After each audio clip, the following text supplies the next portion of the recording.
Climate change refers to the long-term shifts in temperature and weather patterns due to greenhouse gases.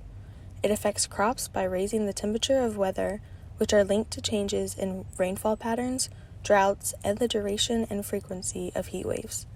This affects a crop's health, quality, and quantity. It also adversely affects soil health and spread of diseases. The rising temperature directly affects crops since the habitat shifts and pushes the crops out of their range of tolerance. This can lead to shifted planting dates and may hinder agricultural practices. Global warming has made rainfall patterns more sparse but heavier. In other words, longer periods of droughts but harder showers.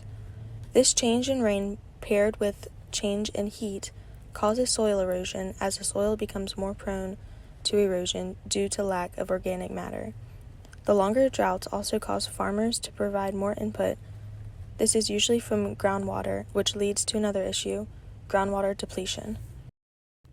The effects on crops end up affecting the farmers as well because climate change can disrupt food availability, which reduces the access to food and the effect of food quality. This limits the produce for the farmers to sell and ends up risking the jobs of many farmers.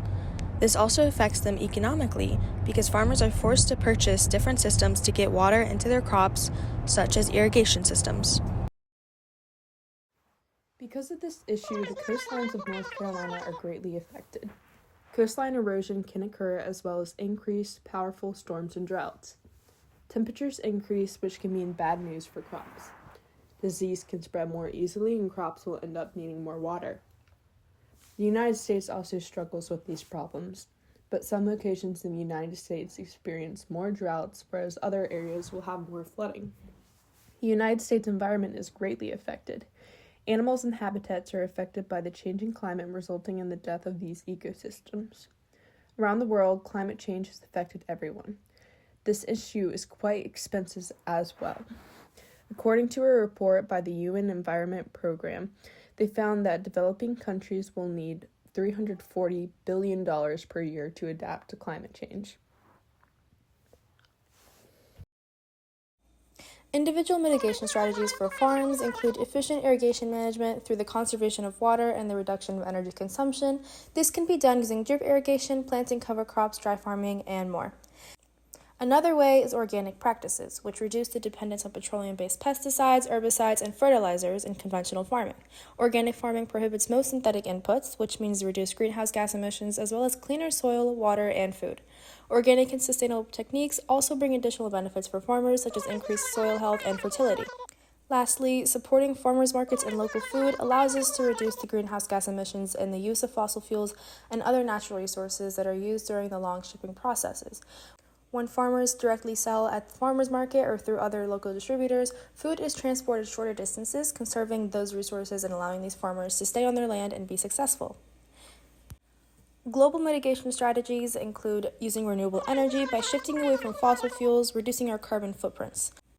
Ways to do this include using renewable energy production, such as solar panels and wind turbines, minimizing the use of petroleum-based fertilizers and pesticides, and reducing dependence on fossil fuels inputs for farming, storage, and transportation of crops. Another way is keeping agriculture green, through land management practices such as reforesting, restoring riparian zones, which are lands on the edges of water bodies, and planting hedgerows and other perennial plants. These serve many benefits, such as providing shelter for wildlife, beautifying farms, and attracting beneficial insects for pollination and natural pest control. Trees, shrubs, and other woody vegetation also store carbon in their biomass, protect the soil from erosion, and conserve water. Finally, you can help by pushing for climate-friendly policies that fight to end climate change. Over the past few years, a lot of policies concerning agricultural protection have been passed. This includes the Farmers Fighting Climate Change Act, the Agricultural Resilience Act, and the Climate Change Education Act. The Farmers Fighting Climate Change Act focuses on reducing greenhouse gas emissions and increasing carbon sequestration to improve soil health. The other laws work more towards the education of the general public on these topics and hope that awareness will spark change. These laws all have a common goal, which is to slow down climate change and help conserve our planet. One way for you to learn more about how climate change has affected food and agriculture is by watching this documentary. This documentary goes over what farmers are doing to deal with climate change, as well as how it has affected food production. If you want to help, you can research Climate Action. This is an international organization in which you can directly help. By donating, you can fight climate change. Share your information with others. The more coverage, the better.